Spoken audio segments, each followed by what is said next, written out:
ਸਤਿ ਸ਼੍ਰੀ ਅਕਾਲ, ਮੈਂ ਜਤਿੰਦਰ ਸਿੰਘ ਖਹਿਰਾ। ਤੁਸੀਂ ਦੇਖ ਰਹੇ ਹੋ ਪੰਜਾਬ ਮੇਲ USA TV। ਖਬਰਾਂ ਦਾ ਇਸ ਬੁਲੇਟਿਨ 'ਚ ਤੁਹਾਡਾ ਸਵਾਗਤ ਹੈ। ਪਟਿਆਲਾ 'ਚ ਸ਼ਿਵ ਸੈਨਿਕਾਂ, ਸਿੱਖ ਜਥੇਬੰਦੀਆਂ ਤੇ ਪੁਲਿਸ ਵਿਚਕਾਰ ਜ਼ਬਰਦਸਤ ਝੜਪਾਂ, ਮਾਹੌਲ ਤਣਾਅਪੂਰਨ। ਪੰਜਾਬ 'ਚ ਬਿਜਲੀ ਦਾ ਗੰਭੀਰ ਸੰਕਟ, ਕਿਸਾਨਾਂ ਨੇ ਘੇਰਿਆ ਬਿਜਲੀ ਮੰਤਰੀ ਦਾ ਘਰ। ਪਾਸਪੋਰਟ ਧਾਰਕ ਬਣੇ ਪਿੰਗਲਵਾੜਾ ਦੇ ਸੋਹਣਾ ਮੋਣਾ ਇੰਗਲੈਂਡ ਦੀ ਫੇਰੀ ਤੇ ਜਾਣਗੇ। ਸਿੱਖ ਦੰਗਿਆਂ ਦੇ ਦੋਸ਼ੀ ਸੱਜਣ ਕੁਮਾਰ ਨੂੰ ਜ਼ਮਾਨਤ ਮਿਲਣੀ ਦਿੱਲੀ ਕਮੇਟੀ ਦੀ ਨਲਾਇਕੀ। ਨਵਜੋਤ ਸਿੰਘ ਸਿੱਧੂ ਨੂੰ ਸਰਹੱਦੀ ਕਿਸਾਨਾਂ ਨੂੰ 2018 ਤੋਂ ਬੰਦ ਪਿਆ ਮੁਆਵਜ਼ਾ ਦੇਣ ਦੀ ਚੁੱਕੀ ਮੰਗ। ਸੜਕਾਂ ਕੰਢੇ ਲੱਗਣ ਵਾਲੀਆਂ ਰੇਹੜੀਆਂ ਨੂੰ ਲੈ ਕੇ ਜਾਰੀ ਕੀਤੇ ਸੀਐਮ ਭਗਵੰਤ ਮਾਨ ਨੇ ਵੱਡੇ ਹੁਕਮ। ਤੇ ਹੁਣ ਖਬਰਾਂ ਵਿਸਤਾਰ ਦੇ ਨਾਲ।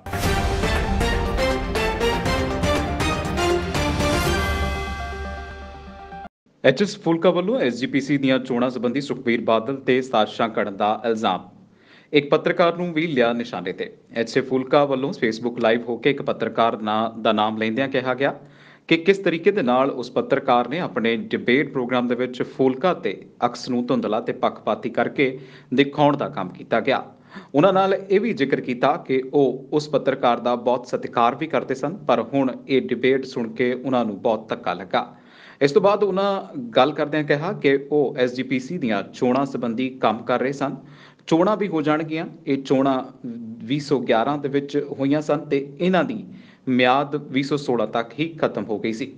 2016 ਦੇ ਵਿੱਚ ਵੀ ਚੋਣਾਂ ਹੋਈਆਂ ਸਨ ਤੇ ਇਸ ਗੱਲ ਨੂੰ ਐਚਐਸ ਫੂਲਕਾ ਨੇ ਵਿਧਾਨ ਸਭਾ ਦੇ ਵਿੱਚ ਉਠਾਇਆ ਤੇ ਕੇਂਦਰ ਸਰਕਾਰ ਤੋਂ ਮੰਗ ਵੀ ਕੀਤੀ ਸੀ, ਕਿਉਂਕਿ ਕੇਂਦਰ ਸਰਕਾਰ ਨੇ ਇੱਕ ਜੱਜ ਨਿਯੁਕਤ ਕਰਨਾ ਹੁੰਦਾ ਹੈ। ਉਹਨਾਂ ਕੇਂਦਰ ਸਰਕਾਰ ਨੂੰ ਚਿੱਠੀਆਂ ਰਾਹੀਂ ਇਹ ਵੀ ਅਪੀਲ ਕੀਤੀ ਸੀ ਕਿ ਜੱਜ ਜਲਦ ਤੋਂ ਜਲਦ ਨਿਯੁਕਤ ਕੀਤਾ ਜਾਏ ਤੇ ਕੇਂਦਰ ਨੇ ਇਹ ਗੱਲ ਮੰਨ ਕੇ ਜੱਜ ਨਿਯੁਕਤ ਵੀ ਕਰ ਦਿੱਤਾ ਸੀ।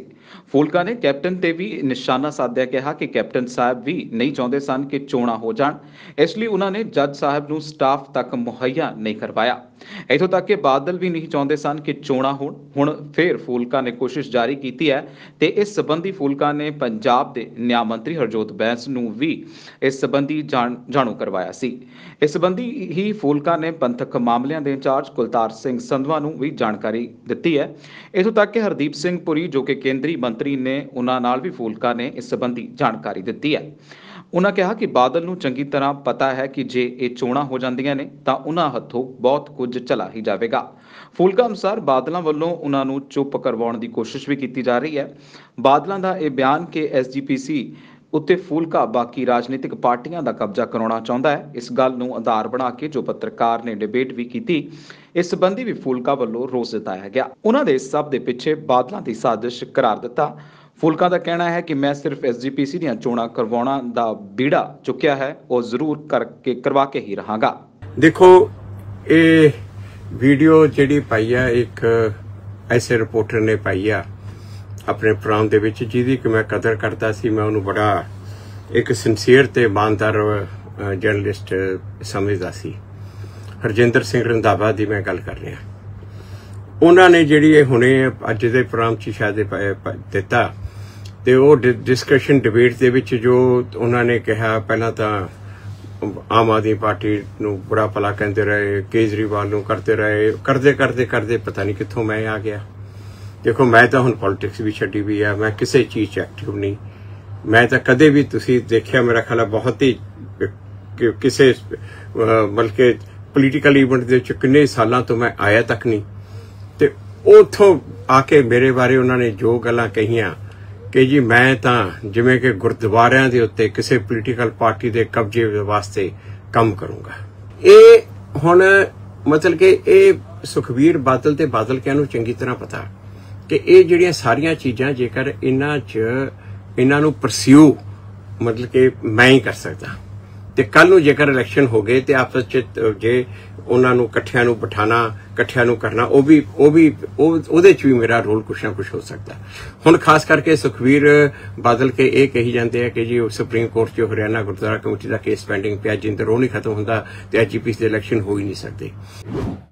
ਪਟਿਆਲਾ ਦੇ ਵਿੱਚ ਅੱਜ ਦੋ ਧਿਰਾਂ ਦਰਮਿਆਨ ਹੋਈ ਹਿੰਸਕ ਝੜਪ ਤੋਂ ਬਾਅਦ ਪ੍ਰਸ਼ਾਸਨ ਵੱਲੋਂ ਪਟਿਆਲਾ ਦੇ ਵਿੱਚ ਕਰਫਿਊ ਲਗਾ ਦਿੱਤਾ ਗਿਆ। ਇਹ ਕਰਫਿਊ ਅੱਜ ਸ਼ਾਮ 7 ਵਜੇ ਤੋਂ ਲੈ ਕੇ ਸਵੇਰ 6 ਵਜੇ ਤੱਕ ਜਾਰੀ ਰਹੇਗਾ। ਸ਼ਹਿਰ ਵਿੱਚ ਕਾਨੂੰਨ ਵਿਵਸਥਾ ਨੂੰ ਬਰਕਰਾਰ ਰੱਖਣ ਲਈ ਜ਼ਿਲ੍ਹਾ ਮੈਜਿਸਟ੍ਰੇਟ ਵੱਲੋਂ ਇਹ ਹੁਕਮ ਜਾਰੀ ਕੀਤੇ ਗਏ ਨੇ। ਸਰਕਾਰ ਅਤੇ ਪ੍ਰਸ਼ਾਸਨ ਨੇ ਲੋਕਾਂ ਨੂੰ ਸ਼ਾਂਤੀ ਬਣਾਈ ਰੱਖਣ ਅਤੇ ਕਰਫਿਊ ਦੇ ਵਿੱਚ ਸਹਿਯੋਗ ਕਰਨ ਦੀ ਅਪੀਲ ਕੀਤੀ ਹੈ। ਉਧਰ ਮੁੱਖ ਮੰਤਰੀ ਭਗਵੰਤ ਸਿੰਘ ਮਾਨ ਨੇ ਵੀ ਡੀਜੀਪੀ ਨਾਲ ਗੱਲਬਾਤ ਕਰਕੇ ਇਸ ਸਾਰੇ ਮਾਮਲੇ ਦੇ ਤਿੱਖੀ ਨਜ਼ਰ ਰੱਖਣ ਦੇ ਹੁਕਮ ਦਿੱਤੇ ਨੇ। ਮੁੱਖ ਮੰਤਰੀ ਨੇ ਸਾਫ਼ ਆਖਿਆ ਹੈ ਕਿ ਕਿਸੇ ਨੂੰ ਸੂਬੇ ਦੇ ਵਿੱਚ ਗੜਬੜੀ ਕਰਨ ਦੀ ਇਜਾਜ਼ਤ ਨਹੀਂ ਦਿੱਤੀ ਜਾ ਸਕਦੀ। ਪੰਜਾਬ ਦੀ ਸ਼ਾਂਤੀ ਅਤੇ ਸਦਭਾਵਨਾ ਸਭ ਤੋਂ ਮਹੱਤਵਪੂਰਨ ਹੈ। ਸ਼ਿਵ ਸੈਨਾ ਬਾਲ ਠਾਕਰੇ ਦੇ ਹਰੀਸ਼ ਸਿੰਗਲਾ ਵੱਲੋਂ ਅੱਜ ਖਾਲਿਸਤਾਨ ਵਿਰੋਧੀ ਮਾਰਚ ਕੱਢੇ ਜਾਣ ਦਾ ਐਲਾਨ ਕੀਤਾ ਗਿਆ ਸੀ, ਜਿਸ ਦਾ ਸਿੱਖ ਜਥੇਬੰਦੀਆਂ ਵੱਲੋਂ ਵਿਰੋਧ ਕੀਤਾ ਗਿਆ। ਇਸ ਨੂੰ ਲੈ ਕੇ ਸ਼ਹਿਰ ਦੇ ਵਿੱਚ ਸਥਿਤੀ ਤਣਾਅਪੂਰਨ ਪੈਦਾ ਹੋ ਗਿਆ। SP city Harpal Singh, DSP city 1 Ashok Kumar ਅਤੇ ਸਿਟੀ 2 ਮੋਹਿਤ ਅਗਰਵਾਲ ਅਤੇ ਡੀਐਸਪੀ ਨਾਭਾ ਰਾਜੇਸ਼ ਸ਼ਿਬਰ ਦੀ ਅਗਵਾਈ ਹੇਠ ਭਾਰੀ ਪੁਲਿਸ ਫੋਰਸ ਤੈਨਾਤ ਕੀਤੀ ਗਈ ਹੈ, ਜਿਸ ਤੋਂ ਬਾਅਦ ਦੋਵੇਂ ਹਿੰਦੂ ਸਿੱਖ ਜਥੇਬੰਦੀਆਂ ਆਮੋ ਸਾਹਮਣੇ ਹੋ ਗਈਆਂ ਅਤੇ ਦੋਵਾਂ ਵੱਲੋਂ ਇੱਕ ਦੂਜੇ ਤੇ ਪਥਰਾਅ ਕੀਤਾ ਗਿਆ। ਪੁਲਿਸ ਵੱਲੋਂ ਸਿੱਖ ਜਥੇਬੰਦੀਆਂ ਨੂੰ ਮਾਲ ਰੋਡ ਅਤੇ ਹਿੰਦੂ ਸਿੱਖ ਜਥੇਬੰਦੀਆਂ ਨੂੰ ਕਾਲੀ ਮਾਤਾ ਮੰਦਿਰ ਸਾਹਮਣੇ ਰੋਕ ਲਿਆ। ਇਸ ਦੌਰਾਨ ਮਾਹੌਲ ਹੋਰ ਵਿਗੜਦਾ ਦੇਖ ਪ੍ਰਦਰਸ਼ਨਕਾਰੀਆਂ ਨੂੰ ਤਿੱਤਰ-ਬਿੱਤਰ ਕਰਨ ਲਈ ਪੁਲਿਸ ਵੱਲੋਂ ਹਵਾਈ ਫਾਇਰ ਵੀ ਕੱਢੇ ਗਏ। ਬਿਊਰੋ ਰਿਪੋਰਟ, ਪੰਜਾਬ ਮੇਲ USA TV। ਸ਼ਿਵ ਸੈਨਾ ਬਾਲ ਠਾਕਰੇ ਤੇ ਹਰੀਸ਼ ਸਿੰਗਲਾ ਵੱਲੋਂ ਅੱਜ ਖਾਲਿਸਤਾਨ ਵਿਰੋਧੀ ਮਾਰਚ ਕੱਢੇ ਜਾਣ ਦਾ ਐਲਾਨ ਕੀਤਾ ਗਿਆ ਸੀ, ਜਿਸ ਦਾ ਸਿੱਖ ਜਥੇਬੰਦੀਆਂ ਵੱਲੋਂ ਵਿਰੋਧ ਕੀਤਾ ਗਿਆ। ਇਸ ਨੂੰ ਲੈ ਕੇ ਸ਼ਹਿਰ ਵਿੱਚ ਸਥਿਤੀ ਤਣਾਅਪੂਰਨ ਬਣੀ ਹੋਈ ਹੈ। SP city Harpal Singh, DSP city number 1 Ashok Kumar ਅਤੇ ਸਿਟੀ 2 ਮੋਹਿਤ ਅਗਰਵਾਲ ਅਤੇ ਡੀਐਸਪੀ ਨਾਭਾ ਰਾਜੇਸ਼ ਸ਼ਿਬਰ ਦੀ ਅਗਵਾਈ ਹੇਠ ਭਾਰੀ ਪੁਲਿਸ ਫੋਰਸ ਤੈਨਾਤ ਕੀਤੀ ਗਈ ਹੈ। ਹੁਣ ਤੱਕ ਦੀ ਮਿਲੀ ਜਾਣਕਾਰੀ ਮੁਤਾਬਕ ਦੋਵੇਂ ਹਿੰਦੂ ਸਿੱਖ ਜਥੇਬੰਦੀਆਂ ਆਮੋ ਸਾਹਮਣੇ ਹਨ ਅਤੇ ਦੋਵਾਂ ਵੱਲੋਂ ਇੱਕ ਦੂਜੇ ਤੇ ਪਥਰਾਅ ਕੀਤਾ ਜਾ ਰਿਹਾ ਹੈ। ਪੁਲਿਸ ਵੱਲੋਂ ਜਥੇਬੰਦੀਆਂ ਨੂੰ ਮਾਲ ਰੋਡ ਅਤੇ ਹਿੰਦੂ ਜਥੇਬੰਦੀਆਂ ਨੂੰ ਕਾਲੀ ਮਾਤਾ ਮੰਦਿਰ ਸਾਹਮਣੇ ਰੋਕਿਆ ਹੋਇਆ ਹੈ ਅਤੇ ਸਥਿਤੀ ਤੇ ਕਾਬੂ ਪਾਉਣ ਦੀ ਕੋਸ਼ਿਸ਼ ਕੀਤੀ ਜਾ ਰਹੀ ਹੈ। ਮਾਹੌਲ ਹੋਰ ਵਿਗੜਦਾ ਦੇਖ ਪ੍ਰਦਰਸ਼ਨਕਾਰੀਆਂ ਨੂੰ ਤਿੱਤਰ-ਬਿੱਤਰ ਕਰਨ ਦੀ ਪੁਲਿਸ ਵੱਲੋਂ ਹਵਾਈ ਫਾਇਰ ਵੀ ਕੀਤੇ ਗਏ ਨੇ। ਹਾਸਲ ਜਾਣਕਾਰੀ ਮੁਤਾਬਕ ਪਟਿਆਲਾ ਦੇ ਵਿੱਚ ਹਿੰਦੂ ਸੰਗਠਨ ਸ਼ਿਵ ਸੈਨਾ ਬਾਲ ਠਾਕਰੇ ਵੱਲੋਂ ਖਾਲਿਸਤਾਨ ਪੱਖੀਆਂ ਦੇ ਵਿਰੁੱਧ ਪ੍ਰਦਰਸ਼ਨ ਕੀਤਾ ਜਾਣਾ ਸੀ। ਇਸ ਦਾ ਪਤਾ ਲੱਗਦਿਆਂ ਹੀ ਸਿੱਖ ਜਥੇਬੰਦੀਆਂ ਵੀ ਇਕੱਠੀਆਂ ਹੋ ਗਈਆਂ। ਪੁਲਿਸ ਵੱਲੋਂ ਸਿੱਖ ਜਥੇਬੰਦੀਆਂ ਨੂੰ ਰੋਕਿਆ ਗਿਆ। ਹਾਲਾਤ ਉਸ ਵੇਲੇ ਤਣਾਅਪੂਰਨ ਬਣੇ ਜਦੋਂ ਸਿੱਖ ਜਥੇਬੰਦੀਆਂ ਵੱਲੋਂ ਮਾਰਚ ਸ਼ੁਰੂ ਕਰ ਦਿੱਤਾ ਗਿਆ ਅਤੇ ਹਿੰਦੂ ਸੰਗਠਨਾਂ ਵੱਲੋਂ ਰੱਖੇ ਪ੍ਰਦਰਸ਼ਨ ਵੱਲ ਵਧਣ ਦੀ ਕੋਸ਼ਿਸ਼ ਕੀਤੀ ਗਈ। ਹੁਣ ਜਿਹੜੇ ਸਾਡੇ ਆੜਤੀਏ ਆ ਉਹ ਵੀ ਹਿੰਦੂ ਆ, ਸਾਡੇ ਜਿਹੜੇ ਕੁਝ ਸ਼ਹਿਰਾਂ ਦੇ ਵਿੱਚ ਦੁਕਾਨਦਾਰ ਆ ਉਹ ਵੀ ਹਿੰਦੂ ਭੈਣ ਭਰਾ ਸਾਡਾ ਉਹਨਾਂ ਨਾਲ ਅੱਜ ਤਾਈਂ ਕੋਈ ਝਗੜਾ ਨਹੀਂਗਾ, ਨਾ ਲੈਣ ਦੇਣ ਨੂੰ ਲੈ ਕੇ, ਨਾ ਕਿਸੇ ਹੋਰ ਗੱਲ ਨੂੰ, ਨਾ ਸਾਡੇ ਬਾਣੇ ਕਰਕੇ ਉਹਨਾਂ ਨੂੰ ਦੁੱਖ ਹੈ, ਨਾ ਉਹਨਾਂ ਦੇ ਟਿੱਕੇ ਲਾਏ ਕਰਕੇ, ਧੋਤੀ ਬੰਨੀ ਕਰਕੇ ਸਾਨੂੰ ਕੋਈ ਦੁੱਖ ਹੈ। ਆਪਦਾ ਕੋਈ ਕੁਛ ਕਰਨ, ਪਰ ਜੇ ਸਾਡੇ ਜ਼ਖਮਾਂ ਨੂੰ ਘਰੇਦਿਆ ਜਾਊਗਾ, ਉਹਨਾਂ ਤੇ ਨੂਣ ਭੁੱਕਿਆ ਜਾਊਗਾ, ਅਸੀਂ ਚੁੱਪ ਕਰਕੇ ਨਹੀਂ ਬਹਿਣਾ। ਅਸੀਂ ਘਰੋਂ ਕੱਢ ਕੇ ਵੀ ਕੁੱਟਣ ਜਾਣਦੇ ਆ, ਕੋਈ ਭੁਲੇਖਾ ਨਾ ਰੱਖੇ। TC ਦੇ ਵੇਰਵਾ ਚ ਉੜਦੇ ਹੀ ਫਿਰਦੇ ਹੁੰਦੇ ਆ। ਪੰਜਾਬ ਦੇ ਵੱਖ-ਵੱਖ ਸ਼ਹਿਰਾਂ 'ਚ 12 ਤੋਂ 16 ਘੰਟੇ ਦੇ ਅਣਐਲਾਨੇ ਬਿਜਲੀ ਕੱਟਾਂ ਕਾਰਨ ਲੋਕ ਗਰਮੀ ਤੋਂ ਅੱਕ ਰਹੇ ਨੇ। ਕਿਸਾਨ ਮਜ਼ਦੂਰ ਸੰਘਰਸ਼ ਕਮੇਟੀ ਨੇ ਗੁਰੂ ਨਗਰੀ ਵਿੱਚ ਅਣਐਲਾਨੇ ਬਿਜਲੀ ਕੱਟਾਂ ਖਿਲਾਫ ਬਿਜਲੀ ਮੰਤਰੀ ਹਰਭਜਨ ਸਿੰਘ ETO ਦੇ ਘਰ ਦੇ ਬਾਹਰ ਧਰਨਾ ਸ਼ੁਰੂ ਕਰ ਦਿੱਤਾ। ਧਰਨੇ ਦੀ ਅਗਵਾਈ ਕਿਸਾਨ ਆਗੂ ਸਰਵਣ ਸਿੰਘ ਚੰਦੇਲ ਨੇ ਤੇ ਗੁਰਬਚਨ ਸਿੰਘ ਚੱਬਾ ਕਰ ਰਹੇ ਨੇ। ਕਿਸਾਨ ਆਗੂਆਂ ਨੇ ਕਿਹਾ ਕਿ ਜਿੱਥੇ ਪੇਂਡੂ ਖੇਤਰਾਂ ਦੇ ਵਿੱਚ ਬਿਜਲੀ ਦੇ ਕੱਟਾਂ ਕਾਰਨ ਲੋਕ ਪਰੇਸ਼ਾਨ ਹਨ, ਉੱਥੇ ਹੀ ਕਿਸਾਨਾਂ ਲਈ ਪਾਣੀ ਦੀ ਵੀ ਵੱਡੀ ਘਾਟ ਹੈ। ਸਬਜ਼ੀਆਂ ਦੀ ਫਸਲ, ਪਸ਼ੂਆਂ ਲਈ ਹਰਾ ਚਾਰਾ ਆਦਿ ਸੁੱਕਣਾ ਸ਼ੁਰੂ ਹੋ ਗਿਆ ਹੈ। ਸਰਕਾਰ ਵੱਲੋਂ ਪੇਂਡੂ ਖੇਤਰਾਂ ਦੇ ਵਿੱਚ ਜਾਣਬੁੱਝ ਕੇ ਅਣਐਲਾਨੇ ਕੱਟ ਲਾਏ ਜਾ ਰਹੇ ਨੇ, ਜਿਸ ਕਾਰਨ ਕਿਸਾਨਾਂ ਨੂੰ ਖੇਤੀ ਦਾ ਕੰਮ ਪੂਰਾ ਕਰਨ ਦੇ ਵਿੱਚ ਮੁਸ਼ਕਲਾਂ ਦਾ ਸਾਹਮਣਾ ਕਰਨਾ ਪੈ ਰਿਹਾ।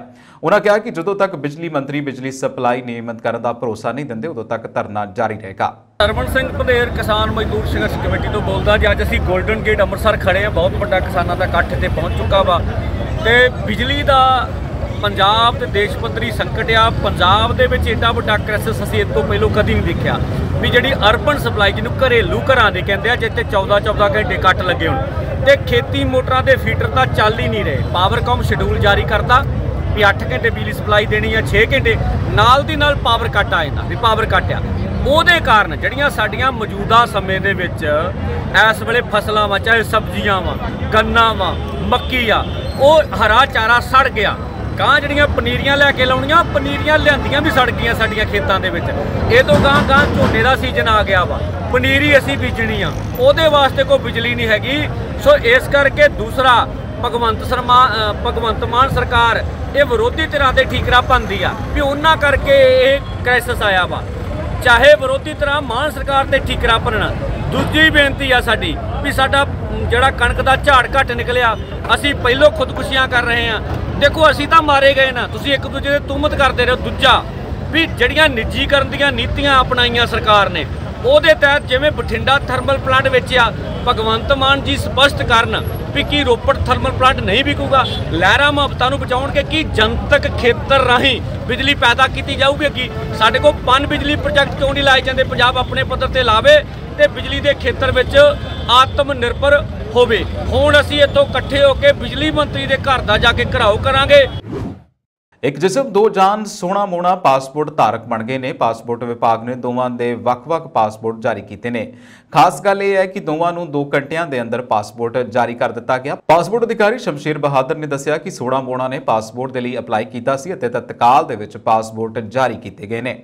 ਸੋਹਣਾ ਮੋਹਣਾ ਪੰਜਾਬ ਪਾਵਰਕਾਮ ਦੇ ਵਿੱਚ ਨੌਕਰੀ ਹਾਸਲ ਕਰ ਚੁੱਕੇ ਨੇ। ਇਸ ਤੋਂ ਪਹਿਲਾਂ ਉਹਨਾਂ ਦਾ ਆਧਾਰ ਕਾਰਡ ਤੇ ਵੋਟਰ ਕਾਰਡ ਵੀ ਬਣਾਇਆ ਜਾ ਰਿਹਾ ਹੈ।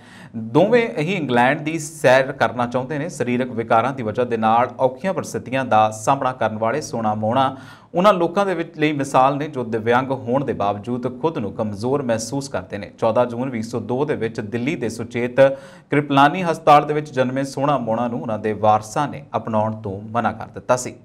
ਡਾਕਟਰਾਂ ਨੇ ਕਿਹਾ ਸੀ ਕਿ ਇਹਨਾਂ ਨੂੰ ਵੱਖ-ਵੱਖ ਨਹੀਂ ਕੀਤਾ ਜਾ ਸਕਦਾ ਤੇ ਇਹ ਜ਼ਿਆਦਾ ਸਮਾਂ ਤੱਕ ਜਿੰਦਾ ਨਹੀਂ ਰਹਿਣਗੇ, ਪਰ ਸੋਹਣਾ ਮੋਹਣਾ ਨੇ ਹਰ ਸਥਿਤੀ ਦਾ ਡਟ ਕੇ ਸਾਹਮਣਾ ਕੀਤਾ। ਪਿੰਗਲਵਾੜੇ ਦੀ ਮੁੱਖ ਸੇਵਾਦਾਰ ਬੀਬੀ ਇੰਦਰਜੀਤ ਕੌਰ ਨੇ ਇਹਨਾਂ ਦੀ ਬਹੁਤ ਮਦਦ ਕੀਤੀ ਹੈ। 8/4/2022 ਨੂੰ ਛੋਨਾ ਸਿੰਘ ਔਰ ਮੋਨਾ ਸਿੰਘ ਇਹਨਾਂ ਦੇ ਪਾਸਪੋਰਟ ਅਪਲਾਈ ਕਰਨ ਲਈ ਸਾਨੂੰ ਇੱਕ ਰਿਕੁਐਸਟ ਆਈ ਸੀ ਪਿੰਗਲਵਾੜੇ ਤੋਂ, ਔਰ ਇਹ ਕੋਜੈਂਡਰ ਟਵਿੰਜ ਨੇ ਔਰ ਇਹ ਇੱਕ ਬਹੁਤ ਹੀ ਸਪੈਸ਼ਲ ਕੇਸ ਸੀ ਸਾਡੇ ਵਾਸਤੇ।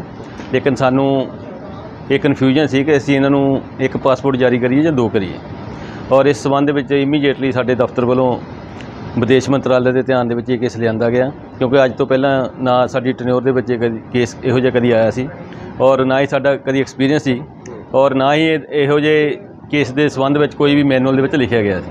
ਲੇਕਿਨ ਸਾਡੇ ਚੀਫ ਪਾਸਪੋਰਟ ਅਫਸਰ ਸਾਹਿਬ ਸ਼੍ਰੀ ਟੀ ਆਰਮਸਟਰੋਂਗ ਉਹਨਾਂ ਨੇ ਬਹੁਤ ਹੀ ਜਲਦੀ ਇਸ ਕੇਸ ਦੇ ਵਿੱਚ ਡਿਸੀਜਨ ਦਿੱਤਾ ਔਰ ਇਸ ਕੇਸ ਦੇ ਸੰਬੰਧ ਵਿੱਚ ਅੱਜ 28/4/2022 ਨੂੰ ਜਿੱਦਾਂ ਹੀ ਸਾਡੇ ਕੋਲ ਈਮੇਲ ਆਈ ਅਸੀਂ 2 ਘੰਟਿਆਂ ਦੇ ਵਿੱਚ ਪਾਸਪੋਰਟ ਛੋਨਾ ਸਿੰਘ ਔਰ ਮੋਨਾ ਸਿੰਘ ਨੂੰ ਜਾਰੀ ਕਰ ਦਿੱਤਾ। 1984 ਸਿੱਖ ਕਤਲੇਆਮ ਦੌਰਾਨ 2 ਸਿੱਖਾਂ ਨੂੰ ਜਿਉਂਦੇ ਸਾੜ ਕੇ ਕਤਲ ਕਰਨ ਦੇ ਮਾਮਲੇ ਦੇ ਵਿੱਚ ਥਾਣਾ ਸਰਸਵਤੀ ਵਿਹਾਰ ਵਿਖੇ ਦਰਜ FIR ਨੰਬਰ 458/91 ਚ ਸੱਜਣ ਕੁਮਾਰ ਨੂੰ ਕੱਲ ਚੁੱਪ-ਚਪੀਤੇ ਦਿੱਲੀ ਦੀ ਰਾਉਜ਼ ਐਵਨਿਊ ਕੋਰਟ ਤੋਂ ਪੱਕੀ ਜ਼ਮਾਨਤ ਮਿਲਣ ਉਪਰੰਤ ਸਿਆਸਤ ਪੱਕ ਗਈ ਹੈ। ਇਸ ਮਾਮਲੇ ਤੇ ਬੋਲਦਿਆਂ ਜਾਗੋ ਪਾਰਟੀ ਦੇ ਮੋਢੀ ਪ੍ਰਧਾਨ ਮਨਜੀਤ ਸਿੰਘ ਜੀਕੇ ਨੇ ਦਿੱਲੀ ਕਮੇਟੀ ਦੇ ਪ੍ਰਬੰਧਕਾਂ ਨੂੰ ਨਿਸ਼ਾਨੇ ਤੇ ਲੈ ਕੇ ਕਈ ਸਵਾਲ ਪੁੱਛੇ ਨੇ। ਜੀਕੇ ਨੇ ਪੁੱਛਿਆ ਕਿ ਸਰਕਾਰ ਦੀ ਝੋਲੀ 'ਚ ਤੁਸੀਂ ਸੌਦੇ ਕਰਨ ਲਈ ਬੈਠੇ ਹੋ ਜਾਂ ਕੌਮ ਦੇ ਕਾਤਲਾਂ ਨੂੰ ਸਜ਼ਾਵਾਂ ਦਿਵਾਉਣ ਦੇ ਲਈ। ਮੇਰੇ ਹਟਣ ਤੋਂ ਬਾਅਦ ਤਰਲੋਕਪੁਰੀ ਕਤਲੇਆਮ ਦੇ 88 ਕਾਤਲਾਂ ਨੂੰ ਤੁਸੀਂ ਜ਼ਮਾਨਤ ਕਿਉਂ ਲੈਣ ਦਿੱਤੀਆਂ? ਇਸੇ ਕਤਲੇਆਮ ਦੇ ਵੱਡੇ ਮਗਰਮੱਛ ਸੱਜਣ ਕੁਮਾਰ ਦੀ ਜ਼ਮਾਨਤ ਦਾ ਤੁਹਾਡੇ ਵਕੀਲ ਨੇ ਪੇਸ਼ ਹੋ ਕੇ ਵਿਰੋਧ ਕਿਉਂ ਨਹੀਂ ਕੀਤਾ? ਕੀ ਤੁਹਾਡੀ ਸੱਜਣ ਕੁਮਾਰ ਫਰਲੋ ਦਿਵਾਉਣ ਦੀ ਕੋਈ ਡੀਲ ਹੋਈ ਹੈ? ਕਿਉਂਕਿ ਹੁਣ ਉਸ ਨੂੰ ਫਰਲੋ ਮਿਲਣ ਦੀ ਰੁਕਾਵਟ ਹਟ ਗਈ ਹੈ। ਜੀਕੇ ਨੇ ਅਫਸੋਸ ਜਤਾਇਆ ਕਿ 1984 ਦੇ ਇਨਸਾਫ ਦੀ ਜਿਸ ਲੜਾਈ ਦਾ ਮੇਰੀ ਟੀਮ ਨੇ ਰਾਹ ਪੱਧਰਾ ਕੀਤਾ ਸੀ ਉਹ ਅੱਜ ਤਬਾਹ ਹੋਣ ਦੇ ਕੰਢੇ ਹੈ। ਜੀਕੇ ਨੇ ਖੁਲਾਸਾ ਕੀਤਾ ਕਿ ਇਸ ਮਾਮਲੇ 'ਚ ਪਿਛਲੀਆਂ 5 ਤਰੀਕਾਂ 9 ਮਾਰਚ 29 ਮਾਰਚ ਤੇ 19 ਅਪ੍ਰੈਲ ਤੇ 27 ਅਪ੍ਰੈਲ ਤੋਂ ਬਾਅਦ ਸ਼ਿਕਾਇਤਕਰਤਾ ਦੇ ਵਕੀਲ ਗੁਰਬਖਸ਼ ਸਿੰਘ ਪੇਸ਼ ਨਹੀਂ ਹੋਏ ਅਤੇ ਨਾ ਹੀ ਸੀਨੀਅਰ ਵਕੀਲ ਹਰਵਿੰਦਰ ਸਿੰਘ ਫੂਲਕਾ ਦੀ ਹਾਜ਼ਰੀ लगी है। सज्जन कुमार नू बेल मिलनी, मैं समझता हूं कि इससे ज़्यादा शर्मनाक बात दिल्ली गुरुद्वारा कमेटी के लिए नहीं हो सकती। कितनी लंबी लड़ाई लड़ने के बाद हमने इसको जेल में डाला। कभी सोच सकते थे कि 2 घंटे के लिए जेल में जाएगा? ये हमारे ऊपर NSA लगते हैं, हमारे पासपोर्ट इम्पाउंड होते हैं, पुलिस तशद्दद करती है कि हम 84 के केस क्यों लड़ते हैं। लेकिन मोदी गवर्नमेंट आती है, SIT बनती है, हम केस प्रिपेयर करके देते हैं। जसविंदर सिंह जौली को उस वक्त मैंने चार्ज दिया था, जो हमारी कमेटी थी, लीगल कमेटी थी। मैं समझता हूँ कि 200 से ज़्यादा हमने नए केस खोल के SIT को दिए थे। हमने 88 बंदों को अरेस्ट करा दिया था त्रिलोकपुरी के, जो वहाँ पे कत्ल हुए थे इतने। आज सरसा साहब, कालका जी, कालो साहब, मैं समझता हूँ कि इन्होंने 88 बंदे भी छुड़वा दिए। सज्जन कुमार जो सबसे बड़ा मगरमच्छ है उसको आपने छुड़वा दिया। सरसा जी आप तो कहते थे मैं कमलनाथ को अंदर करा दूंगा, आज सरकार की झोली में जाके बैठ गए तुसी सारे। तुम कर क्या रहे हो? तुम ये 84 के केसों को खुद बुद्ध कर रहे हो, इसका जवाब आपको देना पड़ेगा। मैं समझता हूँ कि बहुत नमोशी की बात है कि इतनी लंबे लड़ाई के बाद इतने बड़े कत्लेआम का हमें बहुत छोटा सा इंसाफ मिलना शुरू हुआ था, लेकिन वो भी इन लोगों ने गवा दिया। और ये खुद इनकी नालायकी, इनकी बेवकूफ़ी, क्योंकि इनके लिए सरकार से अपने फ़ायदे लेने ज़रूरी है, कौम के इशू ज़रूरी नहीं है। ਪੰਜਾਬ ਪ੍ਰਦੇਸ਼ ਕਾਂਗਰਸ ਕਮੇਟੀ ਦੇ ਸਾਬਕਾ ਪ੍ਰਧਾਨ ਨਵਜੋਤ ਸਿੰਘ ਸਿੱਧੂ ਅੱਜ ਬਾਅਦ ਦੁਪਹਿਰ ਫਜ਼ਿਲਕਾ ਤੇ ਸਾਬਕਾ ਕਾਂਗਰਸ ਵਿਧਾਇਕ ਦਵਿੰਦਰ ਸਿੰਘ ਗੁਬਾਇਆ ਦੇ ਅਤੇ ਸਾਬਕਾ MP ਸ਼ੇਰ ਸਿੰਘ ਗੁਬਾਇਆ ਦੇ ਜੱਦੀ ਪਿੰਡ ਗੁਬਾਇਆ ਵਿਖੇ ਉਹਨਾਂ ਦੇ ਘਰ ਪੁੱਜੇ। ਇਸ ਮਗਰੋਂ ਉਹਨਾਂ ਨੇ ਫਜ਼ਿਲਕਾ ਉਪਮੰਡਲ ਦੇ ਪਿੰਡ ਕੁਰਕਾ 'ਚ ਕੰਡੇਦਾਰ ਤਾਰ ਦੇ ਪਾਰ ਕਿਸਾਨਾਂ ਦੀਆਂ ਔਕੜਾਂ ਸੁਣੀਆਂ।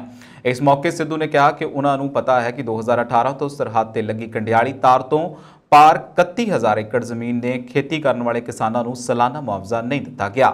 ਇਸ ਮੌਕੇ ਸਿੱਧੂ ਨੇ ਆਪ ਸਰਕਾਰ ਤੇ ਵਿਅੰਗ ਕੱਸਦਿਆਂ ਕਿਹਾ ਕਿ ਇੱਕ ਮੌਕਾ ਆਪ ਨੂੰ ਨਾ ਲਾਈਟ ਦਿਨੇ ਨਾ ਰਾਤ ਨੂੰ। ਕਿਸਾਨਾਂ ਨੇ ਦੱਸਿਆ ਕਿ ਪਿੰਡਾਂ 'ਚ ਬਿਜਲੀ ਸਪਲਾਈ ਦਾ ਬੁਰਾ ਹਾਲ ਹੈ, ਜਿਸ ਕਾਰਨ ਭਾਰੀ ਗਰਮੀ 'ਚ ਉਹਨਾਂ ਨੂੰ ਕਈ ਮੁਸ਼ਕਲਾਂ ਦਾ ਸਾਹਮਣਾ ਕਰਨਾ ਪੈ ਰਿਹਾ ਹੈ। ਉਹਨਾਂ ਸਾਫ਼ ਕਿਹਾ ਕਿ ਜਦੋਂ ਤੱਕ ਪੰਜਾਬ 'ਚ ਸ਼ਰਾਬ, ਰੇਤ, ਟਰਾਂਸਪੋਰਟ ਅਤੇ ਕੇਬਲ ਮਾਫੀਆ ਖਾਤਮਾ ਨਹੀਂ ਹੁੰਦਾ, ਉਦੋਂ ਤੱਕ ਪੰਜਾਬ ਆਰਥਿਕ ਰੂਪ ਦੇ ਨਾਲ ਖੁਸ਼ਹਾਲ ਨਹੀਂ ਬਣੇਗਾ। ਉਹਨਾਂ ਕਿਹਾ ਕਿ ਕੇਜਰੀਵਾਲ ਝੂਠਾ ਆਦਮੀ ਹੈ ਜੋ ਪੰਜਾਬ ਦੇ ਲੋਕਾਂ ਦੇ ਨਾਲ ਧੋਖਾ ਕਰ ਰਿਹਾ। ਉਹਨਾਂ ਕਿਹਾ ਕਿ ਝੂਠ ਬੋਲਣ 'ਚ ਕੇਜਰੀਵਾਲ ਅਤੇ ਸੁਖਬੀਰ ਬਾਦਲ 'ਚ ਕੰਪੀਟੀਸ਼ਨ ਚੱਲ ਰਿਹਾ ਹੈ। 6 ਚੀਜ਼ਾਂ ਨੇ ਜਿਹੜੀਆਂ ਅੱਜ ਸਰਕਾਰ ਕਰ ਸਕਦੀ ਹੈ। ਨੰਬਰ 1 ਸ਼ਰਾਬ, ਇਹਨਾਂ ਦੀ ਚੰਗੀ ਨੀਤੀ ਆਣੀ ਚਾਹੀਦੀ ਹੈ। ਇਹ GST ਤੋਂ ਪਰੇ ਨੇ, ਠੀਕ ਹੈ ਜੀ। ਨੰਬਰ 2 ਸੈਂਡ, ਕੇਜਰੀਵਾਲ ਸਾਹਿਬ ਤਾਂ ਝੂਠੇ ਨੇ, ਸੁਖਬੀਰ ਨਾਲ ਕੰਪੀਟੀਸ਼ਨ ਹੈ ਉਹਨਾਂ ਦਾ, ਠੀਕ ਹੈ ਕਿ ਨਹੀਂ। ਉਹ ਤੇ ਇੰਨੇ ਝੂਠੇ ਨੇ, ਉਹ ਕਹਿੰਦਾ 20,000 ਕਰੋੜ ਰੇਤੇ ਚੋਂ ਕੱਢਾਂਗੇ। ਜਦ ਤੱਕ ਠੇਕੇਦਾਰੀ ਸਿਸਟਮ ਹੈ ਨਾ 20,000 ਕਰੋੜ ਕੀ 200 ਕਰੋੜ ਨਹੀਂ ਨਿਕਲਦਾ, ਠੀਕ ਹੈ। ਇਹ ਚੀਜ਼ਾਂ GST ਤੋਂ ਬਾਹਰ ਨੇ, ਇਹਨਾਂ ਚੋਂ ਪੈਸੇ ਨਿਕਲ ਸਕਦੇ ਆ, ਰੇਤੇ ਚੋਂ, ਸ਼ਰਾਬ ਚੋਂ, ਟਰਾਂਸਪੋਰਟ ਚੋਂ ਤੇ ਕੇਬਲ ਚੋਂ। ਅੱਜ ਕਿਤੇ ਛਾਪਾ ਛੁਪਾ ਮਾਰਿਆ, ਮੈਂ ਤਾਰੀਫ ਕਰਦਾ। ਉਦੋਂ ਬਾਅਦ ਜ਼ਮੀਨਾਂ ਕਬਜ਼ੇ 'ਚ ਨੇ, ਬੜੇ ਬੜੇ ਧਨਾਟਾਂ ਨੇ ਜ਼ਮੀਨਾਂ ਕਬਜ਼ੇ 'ਚ ਕੀਤੀਆਂ ਹੋਈਆਂ ਨੇ। ਬੜੀਆਂ ਸਟੇਟਮੈਂਟਾਂ ਸੁਣੀਆਂ, ਮੈਨੂੰ ਬੜੀ ਖੁਸ਼ੀ ਹੈ। ਅਸੀਂ ਤੇ ਜਿਹੜੇ ਚੀਫ ਮਿਨਿਸਟਰ ਨੂੰ ਦੇ ਕੇ ਆਏ ਸੀ ਰਿਪੋਰਟ ਬਣਾਈ, ਕਿ ਮੈਂ ਸੀ ਚੇਅਰਮੈਨ ਸਬ ਕਮੇਟੀ ਦਾ, ਮੈਂ ਜਿਹੜੇ ਚੀਫ ਮਿਨਿਸਟਰ ਨੂੰ ਦੇ ਕੇ ਉਹਦੀ ਆਪਦੀ ਦੱਬੀ ਹੋਈ ਸੀ, ਤੇ ਉਹਨੇ ਕਾਰਵਾਈ ਕਰਨੀ ਸੀ। ਕਰੋ ਕਾਰਵਾਈ ਠੋਕ ਕੇ, ਅਸੀਂ ਨਾਲ ਖੜੇ ਹਾਂ। ਫਿਰ ਜਿਹੜੀ ਹੈ ਟੈਕਸ ਕੰਪਲਾਇੰਸ, ਸਹੂਲਤਾਂ ਦਿੱਤੀਆਂ ਨਹੀਂ ਤੇ ਟੈਕਸ ਕਿੱਥੋਂ ਦੇਣੇ ਆ ਲੋਕਾਂ ਨੇ, ਲੇਕਿਨ ਫਿਰ ਵੀ ਕਈ ਟੈਕਸ ਨਹੀਂ ਦਿੱਤੇ ਹੁੰਦੇ, ਉਹਨਾਂ ਤੋਂ ਪੈਸੇ ਜਨਰੇਟ ਹੋ ਸਕਦੇ। ਜੇ ਉਹ ਪੈਸੇ ਅੱਜ ਸਾਡੇ ਕੋਲ ਹੋਣ, ਮੁਲਾਜ਼ਮ ਵੀ ਪੱਕੇ ਹੁੰਦੇ ਆ, ਨੌਕਰੀਆਂ ਵੀ ਦਿੱਤੀਆਂ ਜਾਂਦੀਆਂ, ਕਿਸਾਨ ਨੂੰ ਕੰਪਨਸੇਸ਼ਨ ਵੀ ਦਿੱਤੀ ਜਾਊ। ਤੇ ਆ ਜਿਹੜਾ 2018 ਤੋਂ ਜਿਹੜੀ 10,000 ਰੁਪਏ ਕੰਪਨਸੇਸ਼ਨ ਉਹਨਾਂ ਕਿਸਾਨਾਂ ਨੂੰ ਜਿਨ੍ਹਾਂ ਦੀ ਜ਼ਮੀਨ ਤਾਰਾਂ ਪਾਰ ਆ, ਦੇਖੋ। ਪੰਜਾਬ 'ਚ ਆਮ ਆਦਮੀ ਪਾਰਟੀ ਦੀ ਸਰਕਾਰ ਪੂਰੀ ਐਕਸ਼ਨ ਮੋਡ 'ਚ ਦਿਸ ਰਹੀ ਹੈ। ਭਗਵੰਤ ਮਾਨ ਦੀ ਸਰਕਾਰ ਨੇ ਜਗਾੜੂ ਰੇਹੜੀਆਂ ਤੋਂ ਬਾਅਦ ਹੁਣ ਸੜਕਾਂ ਕੰਢੇ ਲੱਗਣ ਵਾਲੀਆਂ ਰੇਹੜੀਆਂ ਨੂੰ ਲੈ ਕੇ ਆਦੇਸ਼ ਜਾਰੀ ਕੀਤੇ ਨੇ। ਸਰਕਾਰ ਵੱਲੋਂ ਸੜਕਾਂ ਤੇ ਕੰਢੇ ਲੱਗਣ ਵਾਲੀਆਂ ਰੇਹੜੀਆਂ ਨੂੰ ਹਟਾਉਣ ਦੇ ਆਦੇਸ਼ ਦਿੱਤੇ ਗਏ ਨੇ। ਸਰਕਾਰ ਨੇ ਹੁਕਮ ਜਾਰੀ ਕਰਦੇ ਹੋਏ ਰੇਹੜੀਆਂ ਨੂੰ ਤੁਰੰਤ ਪ੍ਰਭਾਵ ਦੇ ਨਾਲ ਹਟਾਉਣ ਦੇ ਲਈ ਕਿਹਾ। ਇਸ ਦੇ ਨਾਲ ਹੀ ਸੰਬੰਧਿਤ ਮਹਿਕਮੇ ਨੂੰ ਇੱਕ ਪੱਤਰ ਜਾਰੀ ਕੀਤਾ ਗਿਆ ਤੇ ਤੁਰੰਤ ਪ੍ਰਭਾਵ ਦੇ ਨਾਲ ਇਸ ਨੂੰ ਲਾਗੂ ਕਰਨ ਦੀ ਹਦਾਇਤ ਕੀਤੀ ਗਈ ਹੈ। ਜਾਰੀ ਕੀਤੇ ਗਏ ਪੱਤਰ 'ਚ ਸਾਫ਼ ਤੌਰ ਤੇ ਕਿਹਾ ਗਿਆ ਹੈ ਕਿ ਜਿਨ੍ਹਾਂ ਨੇ ਵੀ ਸੜਕਾਂ ਤੇ ਨਜਾਇਜ਼ ਕਬਜ਼ੇ ਕਰਕੇ ਰੇਹੜੀਆਂ ਫੜੀਆਂ ਲਗਾਈਆਂ ਹੋਈਆਂ ਨੇ, ਉਹਨਾਂ ਨੂੰ ਹਟਾਉਣ ਲਈ ਤੁਰੰਤ ਕਾਰਵਾਈ ਕੀਤੀ ਜਾਵੇ। ਪੰਜਾਬ ਸਰਕਾਰ ਵੱਲੋਂ ਡਿਪਟੀ ਕਮਿਸ਼ਨਰਾਂ, ਨਗਰ ਪੰਚਾਇਤਾਂ ਅਤੇ ਪੰਚਾਇਤਾਂ ਨੂੰ ਪੱਤਰ ਜਾਰੀ ਕੀਤਾ ਗਿਆ ਹੈ। ਪ੍ਰਸ਼ਾਸਨ ਸੜਕਾਂ ਕੰਢੇ ਲੱਗੀਆਂ ਰੇਹੜੀਆਂ ਨੂੰ ਜਲਦੀ ਹਟਾਏਗਾ। ਪੰਜਾਬ 'ਚ ਲਗਾਤਾਰ ਵੱਧ ਰਹੀ ਗਰਮੀ ਕਾਰਨ ਮੌਸਮ ਵਿਭਾਗ ਵੱਲੋਂ ਯੈਲੋ ਅਲਰਟ ਜਾਰੀ ਕਰ ਦਿੱਤਾ ਗਿਆ। ਮੌਸਮ ਵਿਭਾਗ ਦੇ ਮਾਹਿਰਾਂ ਨੇ ਦੱਸਿਆ ਹੈ ਕਿ ਸੂਬੇ 'ਚ ਆਉਣ ਵਾਲੇ ਦਿਨਾਂ ਦੌਰਾਨ ਗਰਮੀ ਹੋਰ ਵਧੇਗੀ। ਵਿਭਾਗ ਵੱਲੋਂ ਚੇਤਾਵਨੀ ਜਾਰੀ ਕੀਤੀ ਗਈ ਹੈ ਕਿ ਆਉਣ ਵਾਲੇ 4-5 ਦਿਨਾਂ ਦੇ ਵਿੱਚ ਗਰਮੀ ਦਾ ਕਹਿਰ ਪਹਿਲਾਂ ਤੋਂ ਜ਼ਿਆਦਾ ਵੇਖਣ ਨੂੰ ਮਿਲੇਗਾ। ਮੌਸਮ ਵਿਭਾਗ ਚੰਡੀਗੜ੍ਹ ਦੇ ਪ੍ਰਭਾਰੀ ਡਾਕਟਰ ਮਨਮੋਹਨ ਸਿੰਘ ਨੇ ਦੱਸਿਆ ਕਿ ਜਿਹੜੇ ਸ਼ਹਿਰ ਜਾਂ ਇਲਾਕੇ ਰਾਜਸਥਾਨ ਦੇ ਨਾਲ ਲੱਗਦੇ ਨੇ, ਉਹਨਾਂ 'ਚ ਵੱਧ ਤੋਂ ਵੱਧ ਤਾਪਮਾਨ ਦਾ ਪਾਰਾ 45 ਡਿਗਰੀ ਸੈਲਸੀਅਸ ਜਾਂ ਫਿਰ ਇਸ ਤੋਂ ਵੱਧ ਵੀ ਦਰਜ ਕੀਤਾ ਜਾ ਸਕਦਾ ਹੈ। ਇਸ ਤੋਂ ਇਲਾਵਾ ਜਿਹੜੇ ਇਲਾਕੇ ਹਿਮਾਚਲ ਦੇ ਨਾਲ ਲੱਗਦੇ ਨੇ, ਉਹਨਾਂ ਦਾ ਤਾਪਮਾਨ ਪਾਰਾ 38 ਤੋਂ 40 ਡਿਗਰੀ ਦੇ ਸੈਲਸੀਅਸ ਵਿਚਕਾਰ ਰਹਿ ਸਕਦਾ ਹੈ। ਮੌਸਮ ਵਿਭਾਗ ਵੱਲੋਂ ਲੋਕਾਂ ਨੂੰ ਗਰਮੀ ਦੇ ਮੱਦੇਨਜ਼ਰ ਖੁਦ ਨੂੰ ਬਚਾ ਕੇ ਰੱਖਣ ਦੀ ਸਲਾਹ ਦਿੱਤੀ ਗਈ ਹੈ। ਵਿਭਾਗ ਵੱਲੋਂ ਕਿਹਾ ਗਿਆ ਕਿ ਗਰਮੀ ਤੋਂ ਬਚਣ ਦੇ ਲਈ ਪਾਣੀ ਦਾ ਜ਼ਿਆਦਾ ਇਸਤੇਮਾਲ ਕੀਤਾ ਜਾਵੇ ਅਤੇ ਦੁਪਹਿਰ 12 ਵਜੇ ਤੋਂ ਲੈ ਕੇ ਸ਼ਾਮ 4 ਵਜੇ ਤੱਕ ਬਿਨਾਂ ਜ਼ਰੂਰੀ ਕੰਮ ਤੇ ਘਰੋਂ ਬਾਹਰ ਨਾ ਨਿਕਲਿਆ ਜਾਵੇ। ਭਾਰਤ ਪਾਕਿਸਤਾਨ ਦੀ ਸਰਹੱਦ ਤੇ ਬੀਤੀ ਰਾਤ ਲਗਭਗ 12:15 ਤੇ BSF ਦੀ ਬਟਾਲੀਅਨ 71 ਕਰਮੀਆਂ ਨੇ ਭਾਰਤ ਤੋਂ ਪਾਕਿਸਤਾਨ ਵੱਲ ਜਾਣ ਵਾਲੀ ਭਾਰਤ ਪਾਕ ਸੀਮਾ ਤੇ BP ਨੰਬਰ 135/16 BPO ਮੀਰਾ ਬਾਬਾ PS ਖਾਲੜਾ ਦੇ ਕੋਲ ਸ਼ੱਕੀ ਚੀਜ਼ ਉੱਡਣ ਦੀ ਆਵਾਜ਼ ਸੁਣਾਈ ਦਿੱਤੀ। ਇਸ ਤੇ BSF ਦੇ ਜਵਾਨਾਂ ਨੇ ਤੁਰੰਤ ਕਾਰਵਾਈ ਕਰਦੇ ਹੋਏ ਉਸ ਸ਼ੱਕੀ ਵਸਤੂ ਵੱਲ 6 ਰਾਉਂਡ ਫਾਇਰ ਕੀਤੇ, ਜਿਸ ਤੋਂ ਬਾਅਦ ਸਬੰਧ ਵਿੱਚ 71 ਬਟਾਲੀਅਨ BSF ਭਿੱਖੀਵਿੰਡ ਦੇ ਅਧਿਕਾਰੀਆਂ ਵੱਲੋਂ ਸਵੇਰੇ ਤਲਾਸ਼ੀ ਅਭਿਆਨ ਸ਼ੁਰੂ ਕੀਤਾ ਗਿਆ। ਤਲਾਸ਼ੀ ਅਭਿਆਨ ਦੌਰਾਨ BSF ਦੇ ਜਵਾਨਾਂ ਅਤੇ ਅਧਿਕਾਰੀਆਂ ਨੂੰ ਕਿਸੇ ਕਿਸਮ ਦੀ ਕੋਈ ਸ਼ੱਕੀ ਵਸਤੂ ਬਰਾਮਦ ਨਹੀਂ ਹੋਈ। ਜ਼ਿਕਰਯੋਗ ਹੈ ਕਿ ਆਏ ਦਿਨ ਡਰੋਨ ਦੀਆਂ ਘਟਨਾਵਾਂ ਵੱਧਦੀਆਂ ਜਾ ਰਹੀਆਂ ਨੇ, ਜਿਸ ਦੇ ਚੱਲਦਿਆਂ ਭਾਰਤ ਸਰਕਾਰ ਨੂੰ ਇਸ ਨੂੰ ਰੋਕਣ ਦੇ ਲਈ ਸਖਤ ਕਦਮ ਚੁੱਕਣੇ ਚਾਹੀਦੇ ਨੇ। ਥਾਣਾ ਬਾਘਾ ਪੁਰਾਣਾ ਅਧੀਨ ਪਿੰਡ ਰੋਡੇ ਦੇ ਵਿੱਚ ਅੰਮ੍ਰਿਤਧਾਰੀ ਵਿਅਕਤੀ ਜੇਲ੍ਹਾਂ ਦੇ ਵਿੱਚ ਸਜ਼ਾ ਕੱਟ ਚੁੱਕੇ ਬੰਦੀ ਸਿੰਘਾਂ ਦੀ ਰਿਹਾਈ ਜਗਤਾਰ ਸਿੰਘ ਹਵਾਰਾ ਨੂੰ ਪੰਜਾਬ ਦੀ ਜੇਲ੍ਹ ਵਿੱਚ ਤਬਦੀਲ ਕਰਨ ਅਤੇ ਸੂਬੇ 'ਚ ਧਾਰਮਿਕ ਗ੍ਰੰਥਾਂ ਦੀਆਂ ਬੇਅਦਬੀਆਂ ਰੋਕਣ ਲਈ ਕਾਨੂੰਨ ਦੀ ਮੰਗ ਨੂੰ ਲੈ ਕੇ ਟਾਵਰ ਉੱਤੇ ਚੜ੍ਹ ਗਿਆ ਹੈ। ਵੇਰਵਿਆਂ ਅਨੁਸਾਰ ਬਲਵਿੰਦਰ ਸਿੰਘ ਪਿੰਡ ਕੋਕਰੀ ਫੂਲਾ ਸਿੰਘ ਦਾ ਰਹਿਣ ਵਾਲਾ ਹੈ ਤੇ ਪਿੰਡ ਰੋਡੇ ਉਸ ਦਾ ਨਾਨਕਾ ਪਿੰਡ ਹੈ। ਉਹ ਅੱਜ ਤੜਕੇ 5 ਵਜੇ ਪਿੰਡ ਰੋਡੇ ਵਿਖੇ ਰਿਲਾਇੰਸ ਮੋਬਾਈਲ ਟਾਵਰ ਉੱਤੇ ਚੜ੍ਹ ਗਿਆ। ਵਾਟਰ ਟਾਵਰ ਉੱਤੇ ਕੇਸਰੀ ਝੰਡਾ ਲਗਾਇਆ ਹੈ ਕਿ ਬੈਠ ਗਿਆ ਹੈ। ਉਸ ਦਾ ਮੋਟਰਸਾਈਕਲ ਟਾਵਰ ਹੇਠਾਂ ਖੜਾ ਹੈ। ਮੋਟਰਸਾਈਕਲ ਉੱਤੇ ਖਾਲਸਾ ਏਡ ਦਾ ਸਟicker ਲੱਗਾ ਹੋਇਆ ਹੈ। ਇਸ ਵਿਅਕਤੀ ਨੇ ਪ੍ਰਧਾਨ ਮੰਤਰੀ ਨਰਿੰਦਰ ਮੋਦੀ ਦੇ ਨਾਮ ਲਿਖੇ ਪੱਤਰ ਦੇ ਵਿੱਚ ਮੰਗਾਂ ਦਾ ਜ਼ਿਕਰ ਕੀਤਾ ਹੈ। ਇਸ ਤੋਂ ਅੱਗੇ ਬਾਪੂ ਸੂਰਜ ਸਿੰਘ ਦੀ ਘਰ ਵਾਪਸੀ ਬਾਰੇ ਵੀ ਕਿਹਾ ਗਿਆ ਹੈ। ਪੰਜਾਬ ਵਿਧਾਨ ਸਭਾ ਦੇ ਸਪੀਕਰ ਕੁਲਤਾਰ ਸਿੰਘ ਸੰਧਵਾ ਨੇ ਕਾਂਗਰਸ ਦੇ ਪਿਛਲੇ 5 ਸਾਲਾਂ ਕਾਰਜਕਾਲ ਦੌਰਾਨ ਵਿਧਾਨ ਸਭਾ 'ਚ ਹੋਈਆਂ ਭਰਤੀਆਂ ਦੀ ਜਾਂਚ ਕਰਾਉਣ ਦੇ ਹੁਕਮ ਦਿੱਤੇ ਨੇ। ਸਪੀਕਰ ਨੇ ਕਿਹਾ ਕਿ ਪਿਛਲੇ ਸਮੇਂ ਦੌਰਾਨ ਵਿਧਾਨ ਸਭਾ ਵਿੱਚ ਜਿੰਨੀਆਂ ਵੀ ਭਰਤੀਆਂ ਹੋਈਆਂ ਨੇ ਉਹਨਾਂ ਦੀ ਜਾਂਚ ਕਰਵਾਈ ਜਾਵੇ। ਸ੍ਰੀ ਸੰਧਵਾ ਦੇ ਇਸ ਐਲਾਨ ਤੋਂ ਬਾਅਦ ਸਿਆਸੀ ਹਲਕਿਆਂ ਦੇ ਵਿੱਚ ਹਲਚਲ ਮਚ ਗਈ ਹੈ ਕਿਉਂਕਿ ਵਿਧਾਨ ਸਭਾ ਦੇ ਸਪੀਕਰ ਨੂੰ ਜੋ ਸ਼ਿਕਾਇਤ ਮਿਲੀ ਸੀ ਉਸ ਵਿਚਕਾਰ ਕਾਂਗਰਸ ਦੇ ਰਾਜ ਸਭਾ ਸਪੀਕਰ ਰਾਣਾ KP ਸਿੰਘ, ਸਾਬਕਾ ਡਿਪਟੀ ਸਪੀਕਰ ਅਜਾਇਬ ਸਿੰਘ ਭੱਟੀ, ਸਾਬਕਾ ਵਿੱਤ ਮੰਤਰੀ ਮਨਪ੍ਰੀਤ ਸਿੰਘ ਬਾਦਲ ਦੀਆਂ ਸਿਫਾਰਸ਼ਾਂ ਤੇ ਭਰਤੀਆਂ ਹੋਣ ਅਤੇ ਨਿਯਮਾਂ ਨੂੰ ਨਜ਼ਰਅੰਦਾਜ਼ ਕਰਨ ਦੇ ਦੋਸ਼ ਲੱਗੇ ਨੇ। ਮਹੱਤਵਪੂਰਨ ਤੱਥ ਇਹ ਹੈ ਕਿ ਵਿਧਾਨ ਸਭਾ ਵਿੱਚ ਕੀਤੀ ਜਾਂਦੀ ਭਰਤੀ ਦੇ ਮਾਮਲੇ ਤੇ ਸਿਆਸੀ ਗਲਿਆਰਿਆਂ ਦੇ ਵਿੱਚ ਚਰਚਾ ਤਾਂ ਕਈ ਵਾਰ ਹੋਈ ਹੈ ਪਰ ਸਪੀਕਰ ਦੇ ਪੱਧਰ ਤੇ ਜਾਂਚ ਕਰਵਾਉਣ ਦਾ ਐਲਾਨ ਪਹਿਲੀ ਵਾਰੀ ਕੀਤਾ ਗਿਆ। ਪੰਜਾਬ ਦੇ ਖਨਨ ਤੇ ਕਾਨੂੰਨ ਮੰਤਰੀ ਹਰਜੋਤ ਸਿੰਘ ਬੈਂਸ ਵੱਲੋਂ ਪਿਛਲੇ ਦਿਨਾਂ ਦੌਰਾਨ ਇਹ ਮਾਮਲਾ ਜਨਤਕ ਕੀਤਾ ਗਿਆ ਸੀ। ਮੰਤਰੀ ਨੇ ਦਾਅਵਾ ਕੀਤਾ ਸੀ ਕਿ ਵਿਧਾਨ ਸਭਾ ਦੇ ਵਿੱਚ ਸਾਲ 2017 ਤੋਂ 22 ਵਿਚਾਲੇ 5 ਸਾਲਾਂ ਦੌਰਾਨ 170 ਦੇ ਕਰੀਬ ਵਿਅਕਤੀਆਂ ਨੂੰ ਨੌਕਰੀਆਂ ਦਿੱਤੀਆਂ ਗਈਆਂ ਨੇ ਤੇ ਇਹਨਾਂ ਭਰਤੀਆਂ ਦੌਰਾਨ ਰਾਖਵਾਂਕਰਨ ਤੇ ਹੋਰ ਨਿਯਮਾਂ ਨੂੰ ਨਜ਼ਰਅੰਦਾਜ਼ ਕਰਕੇ ਮਹਿਜ਼ ਸਿਫਾਰਸ਼ਾਂ ਹੀ ਦੇਖੀਆਂ ਗਈਆਂ ਨੇ। ਸੱਤਾਧਾਰੀ ਧਿਰ ਦੇ ਕਈ ਆਗੂਆਂ ਨੇ ਇਹ ਵੀ ਦਾਅਵਾ ਕੀਤਾ ਕਿ ਇਹਨਾਂ ਭਰਤੀਆਂ ਵਿੱਚ ਕਈ ਵਿਅਕਤੀ ਸਾਬਕਾ ਮੰਤਰੀਆਂ ਅਤੇ ਹੋਰਨਾਂ ਰਸੂਖਦਾਰਾਂ ਦੇ ਘਰਾਂ ਦੇ ਵਿੱਚ ਹੀ ਕੰਮ ਕਰਦੇ ਨੇ ਅਤੇ ਇਹਨਾਂ ਨੂੰ ਵਿਧਾਨ ਸਭਾ 'ਚ ਸਰਕਾਰੀ ਨੌਕਰੀਆਂ ਦੇ ਦਿੱਤੀਆਂ ਗਈਆਂ ਨੇ। ਵਿਧਾਨ ਸਭਾ 'ਚ ਭਰਤੀਆਂ ਸੰਬੰਧੀ ਜੋ ਅੰਕੜਾ ਜਨਤਕ ਕੀਤਾ ਗਿਆ ਉਸ ਮੁਤਾਬਕ ਇਸ ਅਰਸੇ ਦੌਰਾਨ ਕਲਰਕ, ਸਹਾਇਕ ਕਲਰਕ, ਚੌਕੀਦਾਰ, ਚਪੜਾਸੀ, ਸਫਾਈ ਸੇਵਕ, ਰਿਪੋਰਟਰ, ਸਹਾਇਕ ਲਾਇਬ੍ਰੇਰੀਅਨ, ਸਹਾਇਕ program data entry operator, copy holder, ਕਾਨੂੰਨ ਅਫਸਰ ਅਤੇ ਜੂਨੀਅਰ ਟਰਾਂਸਲੇਟ ਆਦਿ ਅਸਾਮੀਆਂ ਭਰਤੀਆਂ ਕੀਤੀਆਂ ਗਈਆਂ ਨੇ। ਹਾਕਮ ਧਿਰ ਨੇ ਇਹ ਵੀ ਦੋਸ਼ ਲਗਾਇਆ ਕਿ ਵਿਧਾਨ ਸਭਾ 'ਚ ਭਰਤੀ ਦੌਰਾਨ ਹਿਮਾਚਲ ਪ੍ਰਦੇਸ਼ ਤੋਂ ਹੋਰਨਾਂ ਸੂਬਿਆਂ ਨਾਲ ਸੰਬੰਧਿਤ ਵਿਅਕਤੀਆਂ ਨੂੰ ਵੀ ਭਰਤੀ ਕੀਤਾ ਗਿਆ ਜਿਸ ਨਾਲ ਪੰਜਾਬੀਆਂ ਦਾ ਹੱਕ ਮਾਰਿਆ ਗਿਆ ਹੈ। ਹਰਜੋਤ ਬੈਂਸ ਨੇ ਦੋਸ਼ ਲਾਇਆ ਕਿ ਭਰਤੀ ਕਰਨ ਲਈ ਨਿਯਮਾਂ ਨੂੰ ਨੁਕਰੇ ਰੱਖ ਕੇ ਇੱਕ ਅਪਾਇੰਟਮੈਂਟ ਸੈੱਲ ਬਣਾਇਆ ਗਿਆ ਅਤੇ ਉਸ ਅਧੀਨ ਇੱਕ ਕਮੇਟੀ ਬਣਾਈ ਗਈ ਹੈ। ਇਸ ਕਮੇਟੀ ਦੇ ਵਿੱਚ ਉਹਨਾਂ ਲੋਕਾਂ ਨੂੰ ਹੀ ਸ਼ਾਮਲ ਕੀਤਾ ਗਿਆ ਜਿਨ੍ਹਾਂ ਕਾਂਗਰਸ ਦੇ ਪ੍ਰਭਾਵ ਹੇਠ ਕਾਰਜ ਕੀਤੇ ਅਤੇ ਨਿਯੁਕਤੀ ਪੱਤਰਾਂ ਤੇ ਹਸਤਾਖਰ ਕੀਤੇ ਨੇ। ਇੰਨਾ ਹੀ ਨਹੀਂ, ਹਸਤਾਖਰ ਕਰਨ ਵਾਲੇ ਕਮੇਟੀ ਮੈਂਬਰਾਂ ਨੂੰ ਅਵਾਰਡ ਦੇਣ ਦੇ ਲਈ ਉਹਨਾਂ ਦੇ ਬੱਚਿਆਂ ਨੂੰ ਵੀ ਸੈੱਟ ਕੀਤਾ ਗਿਆ। ਅਮਰੀਕਾ ਦੇ ਰਾਸ਼ਟਰਪਤੀ ਜੋ ਬਾਈਡਨ ਅਗਲੇ ਮਹੀਨੇ ਦੱਖਣੀ ਕੋਰੀਆ ਤੇ ਜਾਪਾਨ ਜਾਣਗੇ। ਉਹ ਟੋਕੀਓ 'ਚ ਕੁਆਡ ਸਿਖਰ ਸੰਮੇਲਨ 'ਚ ਵੀ ਹਿੱਸਾ ਲੈਣਗੇ ਤੇ ਪ੍ਰਧਾਨ ਮੰਤਰੀ ਨਰਿੰਦਰ ਮੋਦੀ ਦੇ ਨਾਲ ਵੀ ਮੁਲਾਕਾਤ ਕਰਨਗੇ। ਵਾਈਟ ਹਾਊਸ ਨੇ ਇਹ ਜਾਣਕਾਰੀ ਦਿੱਤੀ ਹੈ। ਬਾਈਡਨ 20 ਤੋਂ 24 ਮਈ ਵਿਚਾਲੇ ਦੱਖਣੀ ਕੋਰੀਆ ਤੇ ਜਾਪਾਨ ਦੀ ਯਾਤਰਾ ਕਰਨਗੇ। ਵਾਈਟ ਹਾਊਸ ਦੀ ਪ੍ਰੈਸ ਸਕੱਤਰ ਜੇਨ ਸਾਕੀ ਨੇ ਦੱਸਿਆ ਕਿ ਇਹ ਯਾਤਰਾ ਮੁਕਤ ਤੇ ਖੁੱਲ੍ਹੇ ਹਿੰਦ ਪ੍ਰਸ਼ਾਂਤ ਦੇ ਲਈ ਬਾਈਡਨ ਹੈਰਿਸ ਪ੍ਰਸ਼ਾਸਨ ਦੀ ਪ੍ਰਤੀਬੱਧਤਾ ਨੂੰ ਹੋਰ ਦ੍ਰਿੜ ਕਰੇਗੀ।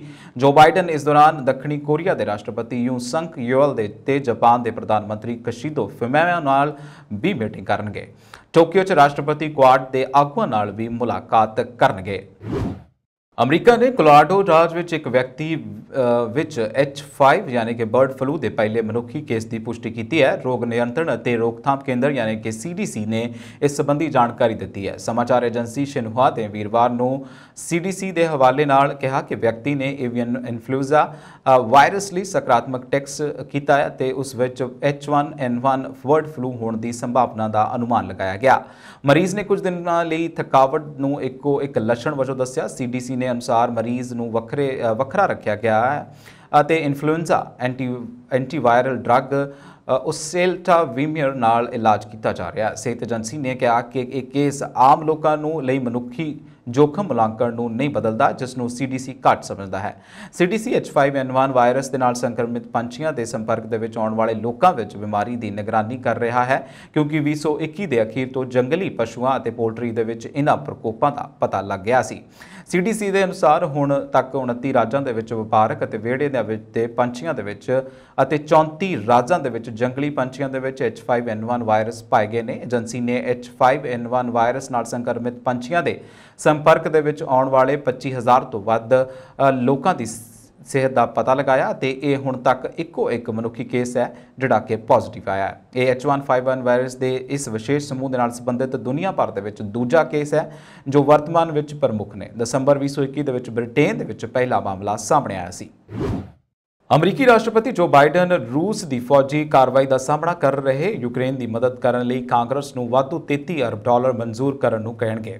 ਬਾਈਡਨ ਪ੍ਰਸ਼ਾਸਨ ਦੇ 2 ਅਹੁਦਿਆਂ ਅਧਿਕਾਰੀਆਂ ਨੇ ਵੀਰਵਾਰ ਨੂੰ ਇਹ ਜਾਣਕਾਰੀ ਦਿੱਤੀ। ਜੇਕਰ ਅਜਿਹਾ ਹੁੰਦਾ ਹੈ ਤਾਂ ਯੂਕਰੇਨ ਨੂੰ ਯੁੱਧ 'ਚ ਜਿਸ ਦਾ ਹਾਲ ਫਿਲਹਾਲ ਅੰਤ ਹੁੰਦਾ ਦਿਖ ਰਿਹਾ ਹੈ ਮਜ਼ਬੂਤ ਕਰਨ ਦੀ ਅਮਰੀਕੀ ਕੋਸ਼ਿਸ਼ ਨੂੰ ਹੁਲਾਰਾ ਮਿਲੇਗਾ। ਅਧਿਕਾਰੀਆਂ ਨੇ ਪਛਾਣ ਗੁਪਤ ਰੱਖਦੇ ਹੋਏ ਦੱਸਿਆ ਕਿ ਬਾਈਡਨ ਦਾ ਨਵਾਂ ਪ੍ਰਸਤਾਵ 5 ਮਹੀਨੇ ਦੇ ਲਈ ਹੋਣ ਦੀ ਉਮੀਦ ਹੈ ਜਿਸ 'ਚ $20 ਅਰਬ ਤੋਂ ਜ਼ਿਆਦਾ ਰਾਸ਼ੀ ਯੂਕਰੇਨ ਦੀ ਫੌਜੀ ਸਹਾਇਤਾ ਅਤੇ ਗੁਆਂਢੀ ਦੇਸ਼ਾਂ ਦੇ ਰੱਖਿਆ ਤੰਤਰ ਨੂੰ ਮਜ਼ਬੂਤ ਕਰਨ ਦੇ ਲਈ, ਜਦਕਿ $8.5 ਅਰਬ ਰਾਸ਼ਟਰਪਤੀ ਵਲਾਦੀਮੀਰ ਜ਼ੇਲੈਂਸਕੀ ਦੀ ਸਰਕਾਰ ਦੇ ਕੰਮ ਕਰਨ ਲਈ ਅਤੇ $3 ਅਰਬ ਆਮ ਨਾਗਰਿਕਾਂ ਨੂੰ ਭੋਜਨ ਅਤੇ ਮਨੁੱਖੀ ਸਹਾਇਤਾ ਦੇ ਲਈ ਹੋਵੇਗਾ। ਉਹਨਾਂ ਦੱਸਿਆ ਕਿ ਇਹ ਪ੍ਰਸਤਾਵ ਯੂਕਰੇਨ ਅਤੇ ਪੱਛਮੀ ਸਾਂਝੇਦਾਰੀ ਲਈ ਰੱਖਿਆ ਹੈ ਅਤੇ ਆਰਥਿਕ ਮਦਦ ਦੇ ਲਈ ਕਾਂਗਰਸ ਦੇ ਵੱਲੋਂ ਪਿਛਲੇ ਮਹੀਨੇ ਮਨਜ਼ੂਰ ਕੀਤੀ ਗਈ $13.6 ਅਰਬ ਦੀ ਰਾਸ਼ੀ ਤੋਂ ਦੁੱਗਣੀ ਹੋ ਸਕਦੀ ਹੈ। ਇਸ ਹੁਣ ਤੱਕ ਦੀਆਂ ਖਬਰਾਂ ਤੁਸੀਂ ਦੇਖਦੇ ਰਹੋ ਪੰਜਾਬ ਮੇਲ US TV। ਸਤਿ ਸ਼੍ਰੀ ਅਕਾਲ।